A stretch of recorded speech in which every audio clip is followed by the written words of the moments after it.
Hello class, welcome back बच्चों। तो प्यारे बच्चों, स्टार्ट कर रहे हैं नया लेक्चर। और वो सबसे पहले एग्जाम्पल 15 तक प्रॉब्लम्स और उसके बाद बेटा 16 से आगे बढ़ेंगे। ठीक है, सब सामने देखना नहीं करो। शिवम भाई सामने देख लो बेटा। हमने इलास्टिसिटी ऑफ डिमांड कैलकुलेट करने के 2 से 3 मेथड पढ़े हैं। सब एक ही चीज से डराइव हुए, चाहे तो कह लो percentage change in demand upon percentage change in price. बस भाई सामने देखो, यही समझ में आ जाएगा। बस फॉर्मूले सुन लो। तो वो इलास्टिसिटी ऑफ डिमांड कैलकुलेट करने के बेटा 2-3 मेथड है, सब एक ही बात से बने। Percentage change in demand upon percentage change in price. इसका सिंपल सा मतलब है, अगर प्राइस को मैं सर्टेन परसेंटेज पे बदल दूं तो डिमांड कितने परसेंट पर बदलेगी, ये कैलकुलेट कराती है इलास्टिसिटी। जबकि लॉ ऑफ डिमांड क्या कहता था? लॉ ऑफ डिमांड तो बाबू सिर्फ इतनी बात करता था ना, उसके इंपॉर्टेंट एस्पेक्ट्स पढ़ोगे, qualitative not quantitative. Qualitative, price के बढ़ने से क्वांटिटी डिमांडेड गिरेगी, प्राइस के गिरने से क्वांटिटी डिमांडेड बढ़ेगी, पर कितने परसेंटेज से गिरेगी बढ़ेगी ये नहीं बताता था वो। ये बताती है इलास्टिसिटी ऑफ डिमांड कि प्राइस एक सर्टेन परसेंटेज से बदलते हैं तो क्वांटिटी डिमांडेड कितने परसेंट से बदलेगी।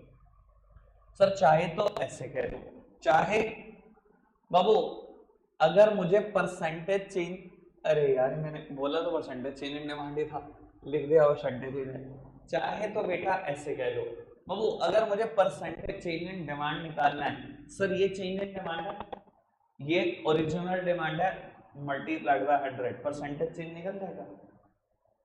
ठीक है, कोई दिक्कत में परेशानी तो नहीं बाबू। Same way delta P upon P multiplied by 100, sir percentage change in price निकल जाएगा। डेल्टा वर्ड चेंज को रिप्रेजेंट करता है, ये ओरिजिनल प्राइस है मल्टीप्लाइड बाय 100। और यहां से हमने एक और बात भी डिराइव कर ली थी, 100 से 100 कैंसिल, यानी कि बेटा delta Q upon Q multiplied by P upon delta P. चाहे ये फॉर्मूला, चाहे ये फॉर्मूला, चाहे ये फॉर्मूला, कहीं पर ये लगाना आसान होता है, कहीं पर ये, कहीं पर ये, डिपेंड करता है क्वेश्चन कैसा फ्रेम हुआ है। चलो खैर, हमने तो सारे ही एग्जाम्पल देखने। कुछ बच्चों ने मुझसे शायद पहले पूछा एग्जाम्पल नंबर 10, किसने पूछा था एग्जाम्पल नंबर 10? रखो आपका। हाँ बाबू आओ जी, प्रॉब्लम देखते हैं जो भी हैं 2-4 बच्चों की। बाबू पहले एग्जांपल नंबर 10 की प्रॉब्लम लेते हैं। 10 किसी और की भी प्रॉब्लम है क्या, या 10 से पहले कोई क्वेश्चन? आपकी 10 की है, 10 की है, 10 से पहले बताओ। 8 लो जी, पहले 8 दिन निपटाओ। पढ़ो जी। कहते हैं price elasticity of demand for a product is unity. बेटा प्राइस इलास्टिसिटी किसी प्रोडक्ट की यूनिटी है। यूनिटी का मतलब कुछ और नहीं बेटा, यूनिटरी कह लो या यूनिटी कह लो, 1 है। प्राइस इलास्टिसिटी 1 है, ईडी 1 दे रखा है। कहते हैं a house hold by 25 unit of this product at a price of 5 per unit. 5 रुपए के दाम पर 25 क्वांटिटी खरीदते हो।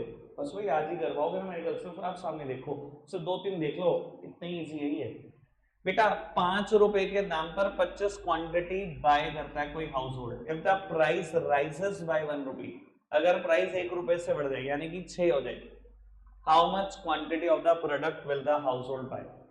देखो बेटा सिंपल फॉर्मूला लगाओ, ईडी का किसके बराबर होता है, delta Q multiplied by P upon Q multiplied by delta P. ठीक है जी। सर ईडी आपको 1 के बराबर दिया हुआ है, डेल्टा क्यू यही तो कैलकुलेट करना है कि क्वांटिटी कितनी बाय करेगा फालतू हाउस होल्ड प्राइस के 1 रुपए बढ़ने से। Delta Q multiplied by P, original price. भाई ओरिजिनल प्राइस कितना दे रखा था, 5 रुपए के प्राइस पर 25 क्वांटिटी बाय करते हो। ओरिजिनल प्राइस कितना दे रखा था, 5 रुपए। बाबू ओरिजिनल क्वांटिटी कितनी है, 25 quantity multiplied by delta P. उसने कहा है ना प्राइस 1 रुपए से बढ़ जाए तो चेंज कितना हो जाए, 1 रुपए, 5 से 6 हो जाए, 1 रुपए तो बढ़ रहा है। कोई दिक्कत में परेशानी तो नहीं। अब बाबू क्रॉस मल्टीप्लीकेशन ही थी वैसे तो।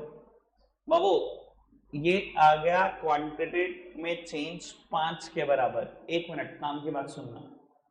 सर प्राइस 1 रुपए से बढ़ रहा है तो क्वांटिटी गिरेगी। अगर ओरिजिनल क्वांटिटी 25 थी ना, चेंज कितना आएगा 5 का। यहाँ चेंज का मतलब इंक्रीज नहीं होगा, डिक्रीज होगा। ये डिपेंड करेगा कि प्राइस बढ़ रहा है या गिर रहा है, आपकी इनवर्स रिलेशनशिप है। तो बाबू अगर पहले 25 क्वांटिटी डिमांडेड थी, अब चेंज 5 का आएगा, यानी कि अब कितनी रह जाएगी 20। ठीक है गौरी, आगे बढ़े बाबू। क्वेश्चन नंबर 10, आओ जी फटाफट से 10 भी देखते हैं। बेटा आपको कहा जाता है the initial demand for a commodity is 80 units. Babu initial demand यानी कि ओरिजिनल डिमांड किसी कमोडिटी के 80 यूनिट है। The demand falls by 4 unit due to rise in price by 10। बाबू कहता है अगर प्राइस में 10 रुपए की बढ़ोतरी हो जाए, प्राइस 10 रुपए बढ़ जाए, तो बेटा डिमांड गिर जाती है 4 यूनिट से। डिमांड में चेंज आता है 4 यूनिट का, प्राइस में अगर 10 रुपए का चेंज है। कहता है प्राइस इलास्टिसिटी ऑफ डिमांड 1.5 के बराबर है। आपको क्या करना है, calculate the price before change in demand. मुझे प्राइस कैलकुलेट करना है डिमांड बदलने से पहले, मतलब ओरिजिनल प्राइस कैलकुलेट करना है। निकल जाएगा यार, 5 टोटल वेरिएबल है फॉर्मूला में, 4 गिवन है। ईडी किसके बराबर होता है, delta Q multiplied by P, यही कैलकुलेट करना है, upon Q multiplied by delta P. सब कुछ आपके सामने। सर कैंसिल कर दिया मैंने इसको। बेटा 200 क्रॉस मल्टीप्लीकेशन में जाएगा बाबू 300, प्राइस 300 होगा बेटा, ये लो आंसर। ठीक है जी, आगे बढ़ाओ जी बाबू। उसके बाद किसी बच्चे ने मुझसे पूछा 12, किसी ने पूछा शायद, किसी है प्रॉब्लम 12? अच्छा 3-4 बच्चों की है। अच्छा ये तो मुश्किल क्वेश्चन है, मुझे डर लग रहा है बहुत यार, मैं नहीं कर पाऊंगा ये क्वेश्चन। भैया क्या हो गया, तुम्हारा तो लेवल इतना ऊंचा था, मेरे को क्या बता, तुम ऐसे ऐसी क्वेश्चन की प्रॉब्लम ही पूछोगे, मैं तो हंसी आ रही क्वेश्चन देखकर।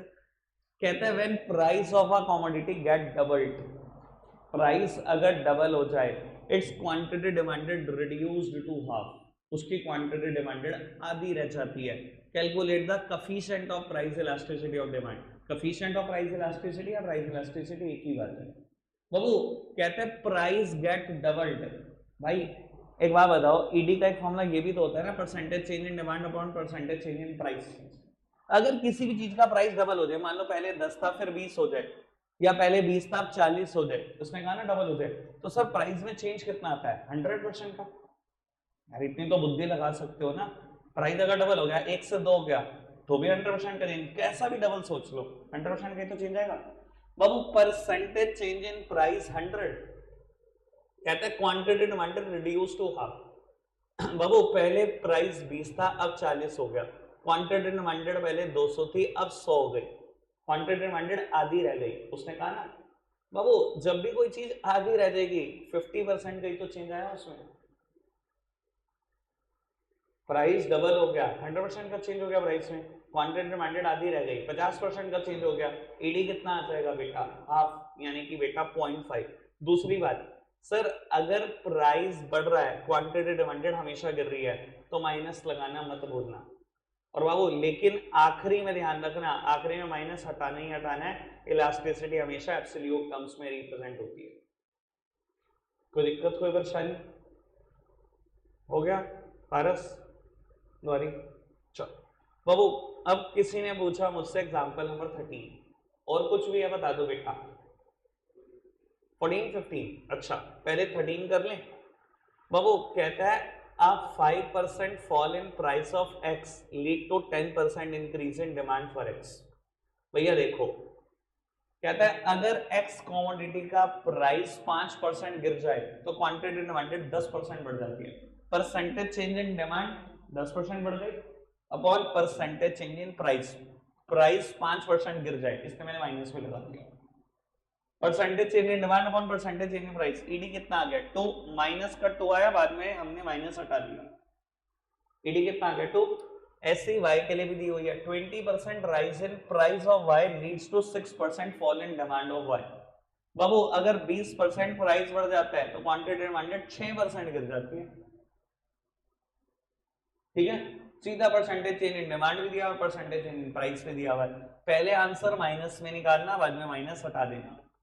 आपसे पूछता है out of X and Y which commodity is more elastic. बेटा डिग्री देख लो ना, कौन है more elastic? Obviously X, ED is greater than one, इसका तो लेस देन वन है, ये लेस इलास्टिक होगी वाई। ठीक है जी। 14 किसी ने पूछा, हर्षित भाई क्वेश्चन ही करे ना आज, पता है शक्ल पे लिखा हुआ। चलो जी बाबू आगे बढ़ाते हैं। किसी ने 14 क्वेश्चन भी पूछा, कहता है a consumer buy 20 units of good at 10 पर unit, when its price falls by 10% its demanded rises to 22, find out the price elasticity of demand। Very टुच्चा क्वेश्चन, बस आप सोचते नहीं हो भाई, ईडी कैलकुलेट करना है। देखो आपको परेशानी क्या हुई होगी मैं समझ सकता हूँ। उसने कहा 10 रुपए का प्राइस था तो क्वांटिटी डिमांडेड कितनी थी? 20। उसने कहा प्राइस 10% से गिर जाए, मुझे पता है यहाँ पे लोग 10% सोचना शुरू कर देंगे इसका और आंसर निकालेंगे। उसने बोला ना प्राइस 10% से गिर जाए, मैंने सीधा लिखा परसेंटेज चेंज इन प्राइस कितना है? 10% से गिर जाए। भाई फॉर्मूला क्या है? Percentage change in demand upon percentage change in price. मुझे पता है आप हरकतें करोगे, 10% से गिर जाए, आपने सोचा होगा 10% कितना आया, 10 का 10% 1 रुपए, यानी कि प्राइस 9 रह जाए, फिर क्वांटिटी डिमांडेड कितनी होती है कि 22 हो जाएगी, और आपने यही फॉर्मूला लगाना शुरू कर दिया होगा कि चारों चीजें आ गई थी। मैं ऐसा सोचता ही नहीं हूं ना, उसने खुद बोला प्राइस 10% से गिर जाए, यानी कि चेंज इन प्राइस कितना है? 10%। डिनोमिनेटर में क्या लिखते हैं बेटा? परसेंटेज चेंज इन प्राइस तो लिखते हैं, 10% से गिर, मैंने लिख दिया सीधा 10%। कहता है डिमांड 22 हो गई बढ़कर, पहले कितनी थी? 20। बाबू चेंज इन डिमांड कितना आ गया? 2 अपॉन ओरिजिनल क्वांटिटी डिमांडेड कितनी है? 20 मल्टीप्लाइड बाय 100, चेंज निकल जाएगा। Delta Q upon Q multiplied by 100 निकल जाएगा percentage change in quantity demanded. ले 10 अपॉन 10 ही आ रहा है 1, पहले माइनस का और बाद में माइनस साइन हटा देना, यूनिटरी इलास्टिक है। ठीक है कैसे? आगे बढ़ो जी, सेम ही है। It's price fall bye 20%, denominator तो क्लियर है, -25%। न्यूमरेटर निकाल लेना, निकाल लो क्या? छोड़ दो पक्का से? चलो जी भाई बहुत देर लग गई, प्रॉब्लम नहीं। चलो आओ बाबू श्री गणेश करते हैं। सबसे पहले क्वेश्चन नंबर 16, एक आध मैं करूंगा, 4-5 अभी करवा रहा हूं आपसे, फिर एक आध मैं करूंगा, 4-5 आपसे करूंगा। बाबू कहते हैं calculate the price elasticity of demand for a commodity when its price increases by 25% and quantity demanded falls from 150 to 120। बाबू बड़ी सिंपल सी बात है, मुझे प्राइस इलास्टिसिटी ऑफ डिमांड बतानी है। कहता है अगर प्राइस इंक्रीज हो जाए 25% से, समझ आ रहा हो? अभी जो क्वेश्चन केशव ने पूछा सेम थी बाबू, प्राइस इलास्टिसिटी बढ़ जाए 25% से, चेंज इन प्राइस 25%, डिनोमिनेटर तो क्लियर है। अब रही बात न्यूमरेटर की, आप समझदार हो। कहता है क्वांटिटी डिमांडेड 150 से 120 रह जाएगी। भाई ओरिजिनल क्वांटिटी डिमांडेड 150 थी, चेंज कितना आया? 30 का। चेंज कितना है? 30 का। पर बाबू क्योंकि क्वांटिटी डिमांडेड गिर गई इसलिए माइनस में ही लिखना, ठीक है ना सर? चेंज कैसे निकलता है आप ये भी समझो, मैं हमेशा लिखता था इसको, 2 दिन से तो लिख ही रहा था। Q1 माइनस Q, Q1 कितना है? नई क्वांटिटी डिमांडेड कितनी है? 120, ओरिजिनल कितनी थी? 150, तो चेंज तो नेगेटिव ही आया ना, 120 में से 150 माइनस करोगे, -30 ही तो है, मल्टीप्लाइड बाय 100। बाबू ये कैंसिल करा हमने, ये आया 20% अपॉन 25%, यानी कि बेटा आंसर इज 0.8, और बाद में बेटा माइनस साइन हटाना मत भूलना। कोई दिक्कत कोई परेशानी तो नहीं? मैंने ना वैसे कल आपको बहुत ज्यादा बोल दिया था, मैंने सच बता रहा हूँ 10 मिनट में सारे क्वेश्चन कर दूंगा 41 के 41। तुम पता नहीं कितनी स्लो सोचने लग गए हो, तुम्हारा तो कैलिबर बहुत है यार। तुमने जो प्रॉब्लम पूछी लायक नहीं थी किसी। 3 फॉर्मूला है एक ही जैसे हैं, कभी वो लगेगा कभी वो कभी वो, ये सोचना आपको है, डेटा के हिसाब से रिएक्शन दो। कोई दिक्कत कोई परेशानी तो नहीं? आओ जी 17 से आप आगे बढ़ाएंगे, मैं एक बार डिस्प्ले कर देता हूँ, अगर एक सेकंड पोस्ट करना। तो ये क्वेश्चन होना चाहिए 100%, क्योंकि उसने ये बोला है क्वांटिटी डिमांडेड 80 यूनिट से बढ़ जाएगी अगर प्राइस 20% से गिर जाए। सीधा का सीधा चेंज इन प्राइस दिया हुआ। ठीक है जी, स्पीड बढ़ा लो। अब अगले 2-4 क्वेश्चन में बेटा मेरी हेल्प की जरूरत भी नहीं पड़नी चाहिए आपको, मैं बता देता हूं कहां तक। टिल 19 तक बिल्कुल जरूरत नहीं पड़नी चाहिए। फटाफट से बेटा 17, 18, 19 स्टार्ट करो। बाबू 18, 19 आप खुद कर लोगे, मुझे पूरा पता है इसके बारे में। सेम लेवल पर ही क्वेश्चन है, लेकिन मैं आगे बढ़ा रहा हूँ बात को, सब सामने देखेंगे मेरी तरफ। शिवम भाई रुक जाओ, मेरा भी टारगेट पूरा होने दो। एग्जाम्पल नंबर 20 कहता है calculate the price elasticity of demand. मुझे प्राइस भी गिवन है, टोटल एक्सपेंडिचर भी। सर ऐसे क्वेश्चन में मैं क्या करूंगा? सर जो अभी तक फॉर्मूला लगाता हूँ वही लगाऊंगा, टेंशन मत लो। अगर आपको याद हो टोटल एक्सपेंडिचर, नोट्स उठा के देखें ना, किसके बराबर होता है? Price multiplied by quantity demand. याद है टोटल एक्सपेंडिचर मेथड में भी ये बात हो रही थी। सर प्राइस पता है, टोटल एक्सपेंडिचर पता है, क्या क्वांटिटी नहीं निकाल सकते? डिवाइड कर दो ना टोटल एक्सपेंडिचर को प्राइस से। This divided by this, this divided by this. आ गया, सब कुछ आपके सामने है। Sir original price, original quantity demanded, change कितना आया? Q1 minus Q minus 30। Change कितना आया? P1 माइनस P बेटा 1। फॉर्मूला लगा लोगे, delta Q upon Q multiplied by P upon delta P। Answer आपके सामने होगा। बिल्कुल क्लियर है बात? फटाफट से फॉर्मूला लगाओ, आंसर चाहिए मुझे। चारों एलिमेंट मैंने लिख दिए हैं, फटाफट से फॉर्मूला लगाओ। आप 18, 19 छोड़ो, पहले 20 करो फटाफट से। बेटा आगे बढ़ाते हैं बात को। 21 क्वेश्चन देखें जी। सर कुछ नहीं है, कुछ भी नहीं है, चारों एलिमेंट गिवन है बेटा, चारों एलिमेंट गिवन है आपको। बेटा कहता है प्लीज सामने देखना, इधर देखो मेरी तरफ। पिछले क्वेश्चन जैसा same. A consumer spends 80 rupee on a commodity when its price is 1। Sir total expenditure है, रुपी में गिवन है, यूनिट्स में गिवन है, कहीं क्वांटिटी डिमांडेड मान लो। 80 रुपए खर्च करते हो अगर प्राइस 1 रुपए है तो। ठीक है जी, टोटल एक्सपेंडिचर प्राइस दोनों गिवन है, and spends ₹96 when its price is 2 per unit. Again total expenditure when price is 2। Sir दोनों केस में क्वांटिटी डिमांडेड निकल सकती है। भाई पिछले क्वेश्चन में क्या किया, वहां पर भी प्राइस गिवन था और टोटल एक्सपेंडिचर गिवन था, यहां पर भी गिवन है। 1 रुपया और 80, 2 रुपए और 96 रुपए गिवन है। क्वांटिटी निकल सकती है, क्वांटिटी निकल जाएगी, क्वेश्चन में है क्या? ठीक है जी, कोई डिस्कशन नहीं। 21 पे वही हो गया जितना होना था, वो तो आपने देखना है। सेम क्वेश्चन 22 है। Again price total expenditure, price total expenditure है, क्वांटिटी निकाल लेना, हो जाएगा क्वेश्चन। आगे बढ़ाते हैं बात को। सर ये क्वेश्चन ट्राई करो फटाफट से, और आखिरी आंसर मुझे बता देना डिमांड इलास्टिक है या इन इलास्टिक, फटाफट से करना।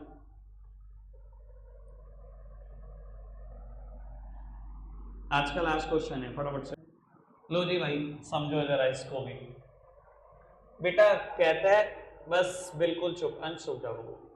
With a rise in price from 88 to 14, total expenditure on the commodity rises by 40% and becomes 1120। बाबू कहता है अगर प्राइस 8 से बढ़कर 14 हो जाए तो टोटल एक्सपेंडिचर भी 40% बढ़ जाता है और 1120 हो जाता है। अच्छा जी, कहते हैं कैलकुलेट प्राइस इलास्टिसिटी और demand, also indicate whether the demand is elastic और इन इलास्टिक। इधर देखना बाबू, कहता है अगर प्राइस बढ़कर 8 से 14 हो जाए तो टोटल एक्सपेंडिचर भी 40% बढ़ जाता है और 1120 हो जाता है। बाबू ये कितना बढ़कर हुआ?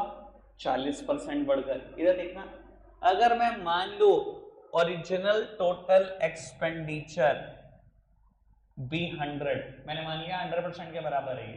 प्लीज सामने देखते रहना मेरी तरफ। मैंने कितना मान लिया ओरिजिनल टोटल एक्सपेंडिचर को? 100%। कितना इंक्रीज हुआ इसमें? 40% का इंक्रीज हुआ, जो 1120 के बराबर है। यानी कि बेटा 40% बढ़ जाना ओरिजिनल में, ओरिजिनल अगर 100% है तो 40% बढ़ के कितना होगा? 140%। कहता है 40% टोटल एक्सपेंडिचर बढ़ गया और ये 1120 बन गया। यानी कि 140% 1120 के बराबर है। 40% बढ़ने के बाद 1120 हुआ है, ठीक है जी। 140% 1120 के बराबर है। यूनिटरी मेथड आता है, कभी जिंदगी में लगा है, वही लगाना था। अगर 140% 1120 के बराबर है तो 1% किसके बराबर है, तो 100% किसके बराबर है।